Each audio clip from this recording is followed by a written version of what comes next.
Jumpa lagi dengan saya. Nah, jadi di kesempatan kali ini kita akan membahas tentang koperasi. Pasti kalian sering dengar kan kata koperasi. Saya yakin pasti koperasi tidak asing lagi di telinga kalian, ya kan? Nah, tanpa basa-basi lagi, untuk mengefisienkan waktu, langsung saja kita masuk ke pokok pembahasannya. Pengertian, asas, prinsip, tujuan, nilai, dan landasan koperasi. Nah, pertama, pengertian koperasi. Kata koperasi berasal dari bahasa Inggris, yaitu co dan operation. Co berarti bersama, operation berarti usaha. Jadi kalau kedua kata itu dirangkai menjadi usaha bersama. Nah, pengertian itu sesuai dengan definisi koperasi menurut Undang-Undang Koperasi Nomor 25 Tahun 1992 Pasal 1 yang isinya badan usaha yang beranggotakan orang seorang atau badan hukum koperasi dengan melandaskan kegiatannya berdasarkan prinsip koperasi sekaligus sebagai gerakan ekonomi rakyat yang berdasarkan atas asas kekeluargaan. Nah, di situ ada tertulis berdasarkan atas asas kekeluargaan. Jadi asas koperasi adalah kekeluargaan. Nah, di mana kepemilikan dan pengelolaan banyak dilakukan oleh anggotanya sendiri. Ini berbeda dengan badan usaha lainnya seperti perseroan terbatas atau PT. Itu sebabnya pengelolaan koperasi dilakukan dengan asas kekeluargaan dan musyawarah untuk mufakat. Selanjutnya, koperasi berlandaskan pada Pancasila dan Undang-Undang Dasar Negara Republik Indonesia tahun 1945 dan berdasarkan atas asas kekeluargaan. Nah, jadi nilai-nilai 5 sila Pancasila harus menjiwai dan tercermin dalam koperasi. Dalam hal kegiatan misalnya baik pengurus maupun anggota koperasi berupaya mengamalkan nilai-nilai Pancasila dan setiap tindakan yang mengatasnamakan koperasi. Selanjutnya, koperasi bertujuan meningkatkan kesejahteraan anggota pada khususnya dan masyarakat pada umumnya, sekaligus sebagai bagian yang tidak terpisahkan dari tatanan perekonomian nasional yang demokratis dan berkeadilan. Dan yang terakhir, nilai koperasi. Yang pertama, ada nilai kekeluargaan. Nah, jadi koperasi berdasarkan pada kekeluargaan itu artinya setiap anggota koperasi dianggap sebagai satu keluarga utuh yang saling membantu. Kemudian yang kedua, nilai bertanggung jawab. Artinya motif kerjasama antar orang dalam wadah koperasi adalah menggalang potensi guna menghimpun kekuatan untuk memecahkan masalah bersama.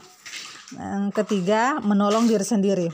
Jadi setiap anggota mempunyai peran, tugas, dan tanggung jawab masing-masing atas setiap usaha itu sendiri. Selain itu, anggota koperasi dituntut berperan secara aktif dalam upaya mempertinggi kualitas dan bisa mengelola koperasi dan usaha itu sendiri. 4. Berkeadilan. Selanjutnya, kemandirian, demokrasi, dan persamaan.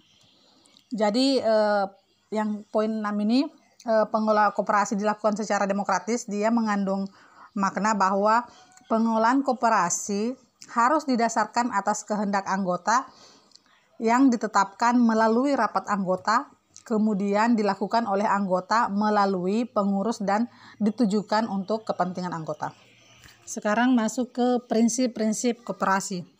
Koperasi melaksanakan prinsip-prinsip sebagai berikut. Yang pertama, keanggotaan koperasi bersifat sukarela dan terbuka. Bersifat terbuka di sini maksudnya tidak ada diskriminasi antara anggota koperasi. Semua anggota koperasi harus diperlakukan sama.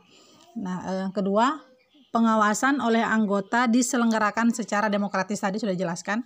Yang ketiga, anggota berpartisipasi aktif dalam kegiatan ekonomi koperasi. Selanjutnya, koperasi merupakan badan usaha swadaya yang otonom dan independen. 5. Koperasi menyelenggarakan pendidikan dan pelatihan bagi anggota, pengawas, pengurus, dan karyawannya, serta memberikan informasi kepada masyarakat tentang jati diri, kegiatan, dan kemanfaatan koperasi. Selanjutnya, koperasi melayani anggotanya secara prima dan memperkuat gerakan koperasi dengan bekerja sama melalui jaringan kegiatan pada tingkat lokal, nasional, regional, dan internasional. Dan yang terakhir, koperasi bekerja untuk pembangunan berkelanjutan bagi lingkungan dan masyarakatnya melalui kebijakan disepakati oleh anggota. Dan sekarang kita masuk ke pokok pembahasan yang terakhir, jenis koperasi. Jadi, jenis koperasi didasarkan pada kesamaan kegiatan dan kepentingan ekonomi anggotanya, seperti koperasi simpan pinjam, koperasi konsumen, koperasi produsen, pemasaran, dan koperasi jasa. Nah, kita akan bahas satu persatu. Pertama, kita akan bahas tentang koperasi simpan pinjam. Jadi, koperasi simpan pinjam ini dia merupakan koperasi yang mengelola usaha simpan pinjam.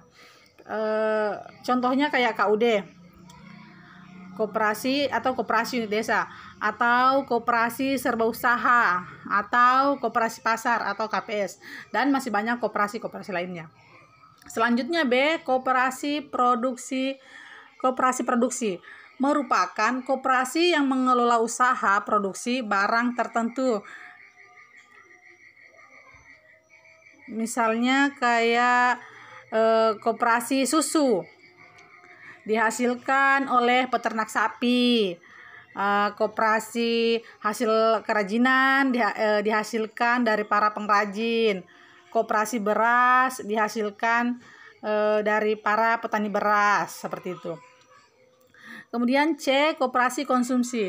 Nah, kalau koperasi konsumsi dia koperasi yang mengelola usaha penjualan barang-barang konsumsi. Kayak misalnya koperasi mahasiswa di sebuah kampus, atau taruhlah koperasi sekolah ya. Koperasi sekolah misalnya yang menjual barang-barang kebutuhan siswa seperti makanan dan alat tulis. Jadi kalau kebutuhan konsumsi ini dia menyediakan kebutuhan para siswa dalam aktivitas sehari-hari, seperti itu. Selanjutnya D, koperasi pemasaran. Merupakan koperasi yang menyelenggarakan fungsi distribusi barang atau jasa yang dihasilkan oleh anggotanya agar sampai ke tangan konsumen. Jadi di sini anggota berperan sebagai pemilik dan pemasok barang atau jasa kepada koperasinya. Kayak kita ambil contoh lain. Misalnya di suatu desa ABC ya misalnya, merupakan produsen ukuran kayu. Koperasi pemasaran ini nanti dia dapat menawarkan jasanya. Jadi kayak jasa yang ditawarkan untuk memasarkan hasil produksi ukiran kayu tersebut ke pasar yang lebih luas. Jadi dia memasarkan produksi itu ke pasar yang lebih luas lagi. Nah, jadi dengan demikian si produsen tidak repot lagi, atau dia tidak perlu lagi mencari pasar. Nah, kemudian produsen tersebut selanjutnya memasarkan pemasaran produknya kepada koperasi pemasaran itu. Kira-kira seperti itu. Selanjutnya E, koperasi jasa. Merupakan koperasi yang mengelola usaha layanan jasa. Contohnya kayak koperasi jasa angkutan, koperasi jasa fotokopi, dan lain sebagainya.